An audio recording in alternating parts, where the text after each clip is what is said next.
Oro ilegal, el puente entre la crisis venezolana y Silicon Valley. Red global de corrupción, Smartmatic, chavismo y contratos millonarios bajo investigación. Guerra contra el narcotráfico, gobierno venezolano apuesta a nueva estrategia antidrogas. Les contamos. ¿Qué tal, amigos? Muy buenos días, bienvenidos a la emisión matutina de Noticias Impacto Venezuela. Ya estamos a miércoles 6 de agosto del año 2025 y como siempre les saluda Mildred Manrique. Antes de revisar las informaciones destacadas, los invitamos a suscribirse a nuestro canal de YouTube, activar las notificaciones, compartir y por supuesto comentar. Ayúdennos a mantenernos conectados con ustedes y que nuestras informaciones lleguen a más personas. Comenzamos. En el estado Bolívar, en Venezuela, toneladas de oro extraídas ilegalmente de territorios indígenas estarían cruzando la frontera hacia Brasil, donde se truecan por alimentos y combustible. Pero este no es su destino final. El oro es blanqueado por refinerías y luego exportado a Europa y Estados Unidos, terminando en productos de Apple, Tesla y otras multinacionales. Detrás del brillo de este precioso metal hay una cadena de corrupción, devastación ambiental y crisis humanitaria que el mundo consume sin saber su origen. Génesis Pérez con el informe. El oro que reluce en un iPhone, en los componentes de un Tesla o en los circuitos de una laptop puede tener un origen mucho más oscuro de lo que el consumidor promedio imagina. Parte de ese metal precioso proviene hoy de redes ilegales que operan entre Venezuela y Brasil, impulsadas por la pobreza extrema, la devastación ambiental y una economía criminal que se mueve al margen de cualquier regulación. En el estado Bolívar, al sur de Venezuela, minas ilegales controladas presuntamente por grupos armados y militares extraen oro de forma intensiva, muchas veces dentro de territorios protegidos como la tierra Yanomami. A pesar de las restricciones legales, el oro se moviliza en vuelos clandestinos hacia el estado brasileño de Roraima, donde comienza su transformación en mercancía legal. En esta frontera, el oro se intercambia por arroz, harina, gasolina y otros productos básicos que escasean en Venezuela. Que consideramos minería ilegal porque no fue consultado con pueblos originarios, donde siempre hay una cierta colaboración o complicidad de las fuerzas estatales venezolanas, sobre todo la Fuerza Armada Bolivariana y la Guardia Nacional. Y vemos que el sector minero, que es un sector realmente 100% ilegal, ahora es uno de los pilares de la economía de Venezuela, donde hay un robo gigante por parte de actores irregulares, pero también por parte de actores estatales. Una vez en Brasil, el oro se funde, se falsifican certificados de origen y se vende a refinerías.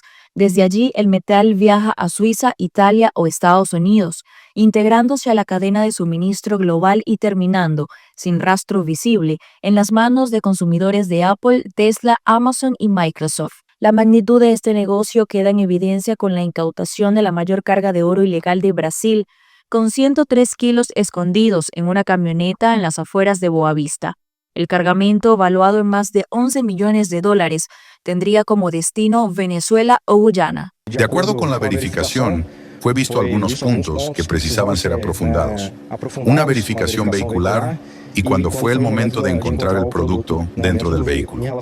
En relación a las personas, había un casal dentro del vehículo y en el momento de la borda se colaboraron. Fue todo tranquilo, pero de acuerdo con el comportamiento y la verificación del vehículo, conseguimos llegar hasta la verificación de este producto que estaba escondido en un lugar interno del vehículo. La minería ilegal en la Amazonía no solo destruye miles de hectáreas de selva, también provoca la muerte silenciosa de comunidades indígenas. El uso de mercurio en los ríos ha envenenado fuentes de agua, mientras enfermedades como la malaria, la desnutrición o la diarrea se multiplican entre pueblos como los Yanomamis y Mundurucú, que son desplazados por la violencia y la contaminación.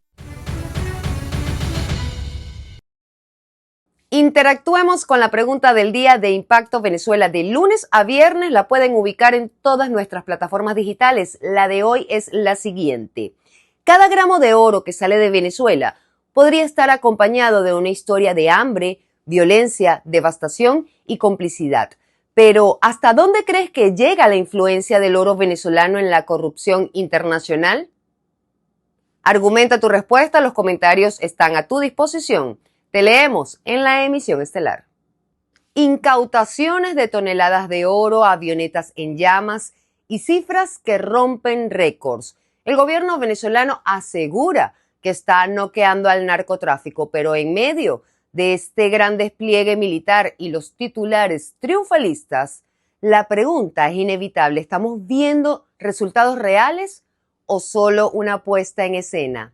El reporte con Catherine García. El gobierno venezolano ha intensificado su ofensiva contra el narcotráfico y el contrabando durante el año 2025 con cifras que superan los registros históricos. Según el vicepresidente sectorial de Seguridad Ciudadana, Diosdado Cabello, más de 50 toneladas de drogas han sido decomisadas en lo que va de año en operativos conjuntos entre la Fuerza Armada Nacional Bolivariana, cuerpos policiales y organismos de inteligencia. Es muy complejo poder determinar si realmente se aplica un combate contra las drogas cuando es un país que está altamente criminalizado y además poder determinar también datos, información que emana de un estado que no tiene pesos y contrapesos, donde lo que hay que entender, incluso para organismos internacionales, para tanques de pensamiento, para analistas internacionales sobre el fenómeno de las drogas, para la propia Naciones Unidas, toda la investigación que se puede hacer del hemisferio es un desafío enorme porque no existe precisamente eso. No es confiable el combate o la lucha.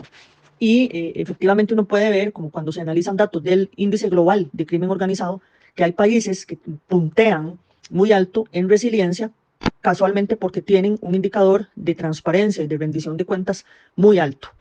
Pero ese es un elemento que no se puede considerar para el caso de Venezuela. En el estado Apure, como parte de la operación Vuelvan Caras, la Fuerza Armada Nacional Bolivariana destruyó 2 avionetas, una pista clandestina, un laboratorio y un centro logístico vinculado al tráfico de drogas. En Falcón se incautaron más de 14.000 litros de combustible de aviación, presuntamente destinados a vuelos ilegales. Además, el ministro de Defensa, Vladimir Padrino López, aseguró que la Guardia Nacional Bolivariana ha dado un knockout al contrabando y al narcotráfico, obligando a redes criminales a desviar sus rutas. La destrucción de las pistas clandestinas, como sucede en todos los países del hemisferio, en América Latina principalmente, porque nos pasa acá también en Centroamérica, sí es un elemento más, pero en el combate. Realmente no se están atacando los síntomas que favorecen las redes criminales que están principalmente en el mercado del tráfico internacional de las drogas. Entonces, esto es una medida represiva, reactiva, típicamente policial, pero lo que hay que anotar y apuntar es una prevención primaria, que eso es lo que la mayoría de los estados en América Latina han abandonado, la prevención. Paralelamente, la Superintendencia Nacional Antidrogas y la Dirección de Prevención del Delito trabajan en la elaboración del Plan Nacional Antidrogas 2026-2031, orientado a fortalecer las políticas públicas de prevención, formación y lucha contra el tráfico ilícito de sustancias. Las autoridades destacan que este plan busca articular esfuerzos institucionales y comunitarios para enfrentar el problema de manera integral. Informó para ustedes Catherine García, Somos Impacto Venezuela. Estados Unidos sigue sacudiendo el tablero político venezolano. Nuevas acusaciones de supuestos sobornos apuntan directamente a Smartmatic y a la fallecida expresidenta del Consejo Nacional Electoral, Tibisay Lucena. Este caso suma una gran tercera trama de corrupción internacional presuntamente vinculada al chavismo en menos de 2 años, junto a los escándalos de Telefónica Movistar y los millonarios negocios opacos de Tarek El Aizami y Luis Mota Domínguez. Al parecer en Venezuela el poder no solo se sostiene con ideología. Halim Naim nos cuenta más. Según la justicia estadounidense, Smartmatic pagó irregularmente a la fallecida expresidenta del Consejo Nacional Electoral, Tibisay Lucena, para mantener contratos en Venezuela durante los años más cuestionados del sistema electoral. La denuncia reviva dudas sobre la independencia de los comicios y pone en el centro del escándalo a la empresa que fue clave en elecciones presidenciales, parlamentarias, regionales y municipales. Una pieza clave que encaja en un rompecabezas de irregularidades. Aunque el caso judicial, tú lo analizas y lo lees, se centra en contratos obtenidos por Smartmatic en Filipinas, el hecho de que se mencione directamente a la máxima autoridad electoral de Venezuela como posible receptora de sobornos, deslegitima aún más los procesos que esa empresa supervisó en el país entre el 2004 y el 2017. O sea, estamos hablando de de todo el centro político que vivió Venezuela en esos 13 años. No es un caso aislado. Entre 2023 y 2024, Telefónica pagó $85 millones en multas tras confesar sobornos a funcionarios venezolanos para obtener dólares preferenciales. El exministro Tarek El Aissami sigue preso por una trama de lavado de dinero ligada a PDVSA Cripto, y Luis Mota Domínguez es buscado por Estados Unidos por coimas en el sistema eléctrico. Lucena es solo la punta del iceberg de una red de sobornos y tráfico de influencias que marca el modelo de negocios del chavismo. Primero, refuerza la tesis del fraude sistemático. Las denuncias de sobornos no solo comprometen la imagen de Smartmatic, sino que también confirman que el sistema electoral venezolano, lejos de ser el más auditado del mundo, operó bajo un esquema de corrupción estructural. 2. Puede deslegitimar decisiones políticas surgidas de elecciones amañadas. La elección de presidentes, asambleas y otras autoridades durante los años en que Smartmatic tuvo control del sistema queda ahora más claramente bajo sospecha. Y por último, revela una red internacional de corrupción electoral, que este escándalo no solo afecta a Venezuela, sino pone en relieve cómo empresas como Smartmatic habrían operado con prácticas corruptas en distintos países, comprometiendo la soberanía electoral a cambio de beneficios empresariales y favoreciendo a un grupo en específico. Mientras millones de dólares se pierden en contratos oscuros y casas de lujo, algunos asesores internacionales del chavismo parecen ganar más de lo que aportan. José Luis Rodríguez Zapatero, acusado de ser más vocero que mediador, y Rafael Correa, hoy consejero de Maduro, dejan abiertas preguntas incómodas. ¿Qué servicios cobran y a qué precio? ¿Por qué en Venezuela, mientras el país se hunde, las facturas políticas siempre se pagan en dólares? El caso Smartmatic no solo salpica a Venezuela, sus operaciones en México y Filipinas también están bajo lupa. Pero en el escenario local, el escándalo pone en duda la legitimidad de elecciones pasadas y deja en evidencia la opacidad institucional. Ni el Consejo Nacional Electoral ni tribunales venezolanos se han pronunciado. En el extranjero hay procesos abiertos. En Venezuela, silencio absoluto. Seguimos con Impacto en 60 segundos, el espacio donde te cuento las noticias más relevantes de manera rápida, clara y directa. Veamos. Exportaciones de PDVSA giran a China y Chevron surge como opción para la estabilidad energética. En julio de 2025, PDVSA exportó el 95% de su petróleo a China, consolidando una fuerte dependencia comercial con ese país.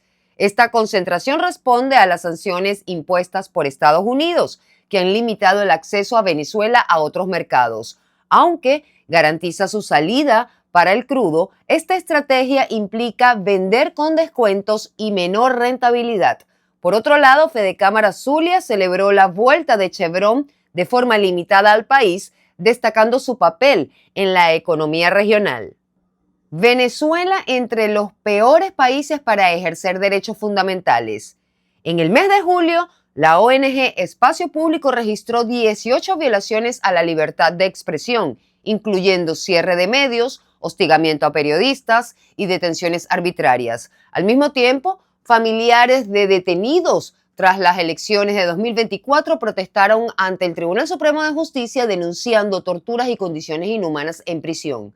El país fue nuevamente clasificado entre los peores del mundo para ejercer derechos laborales, con protestas reprimidas y salarios mínimos de poco más de $1, según la Confederación Sindical Internacional y el Observatorio Venezolano de Conflictividad Social.